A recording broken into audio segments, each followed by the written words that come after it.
ஹரே கிருஷ்ணா. ஓம் நமோ பகவத்தே வாசுதேவாய. ஹரே கிருஷ்ணா. ஸ்ரீமத் பகவத்கீதை அத்தியாயம் 2, கீதையின் உட்பொருட்சுருக்கம். பதம் 19. ந ஏனம் வேதி ஹந்தாரம் யஸ்சைனம் மன்யதே ஹதம் உபௌ தௌ ந விஜானீதோ நாயம் ஹந்தி ந ஹன்யதே. டிரான்ஸ்லேஷன்: ஜீவாத்மா கொலை புரிகிறதென்றோ கொல்லுகிறதென்றோ கருதுபவன் புரிந்து கொள்ளாதவனே. அறிவுள்ளோர் ஆத்மா அழிவதோ அழிப்பதோ இல்லை என்பதை நன்கு அறிகிறார்கள். பர்பட் பை ஷில பிரபாத். ஜெய் ஷில பிரபாத்.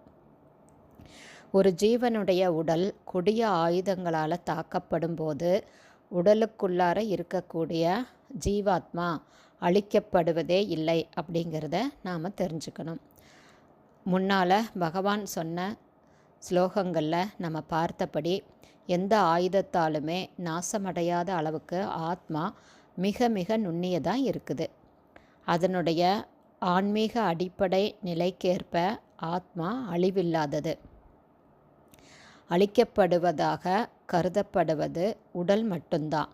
இருந்தாலுமே இது உடல் கொலை செய்யப்படுவதை எந்த விதத்திலும் அங்கீகரிப்பது அல்ல.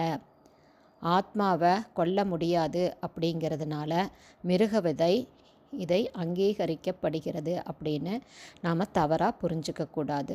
ஏன்னா மாஹிம்ஸ்யாத் சர்வ பூத்தானி அப்படின்னா இது வேத வாக்கியம். அந்த வேத வாக்கியத்தினுடைய பொருள் என்னன்னா, யாருக்கும் தீங்கு செய்யாதே. யாருக்கும் தீங்கு செய்யாதே அப்படிங்கிறது எல்லா ஜீவனுக்கும், மனிதர்கள் மட்டுமல்ல, மிருகங்கள், பறவைகள், பூச்சிகள் அப்படின்னு எல்லாத்துக்குமே அது பொருந்தும். அதுதான் வேதங்கள் சொல்லுது. மாஹிம்சாத் சர்வபூதானி. சர்வபூத்தானி அப்படின்னா எல்லா ஜீவன்களும். அதனால் ஆத்மா அழிவதில்லை அப்படிங்கிற ஞானம் மிருகவதையை எக்காரணத்தை கொண்டும் ஊக்குவிப்பதல்ல அப்படிங்கிறத நாம் தெளிவாக தெரிஞ்சுக்கணும். எந்த கொலை செய்தாலுமே மனிதர்கள் மட்டுமல்லாமல் மிருகங்கள், பறவைகள்னு எந்த ஆத்மாவை கொலை செய்தாலுமே நாட்டு சட்டத்தாலும் கடவுளுடைய சட்டத்தாலும் தண்டனைக்கு உள்ளாக வேண்டி இருக்கும். ஆனால் இங்கே அர்ஜுனன் தர்மத்தை நிலைநாட்டுவதற்காக யுத்தம் செய்யணும் அப்படிங்கிறதுனால அதை தான் பகவான் சொல்கிறாரு.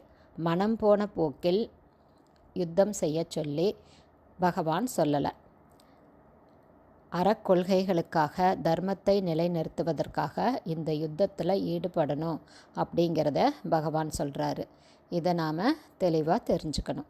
ஹரே கிருஷ்ணா. குருதேவுக்கு ஜெய்.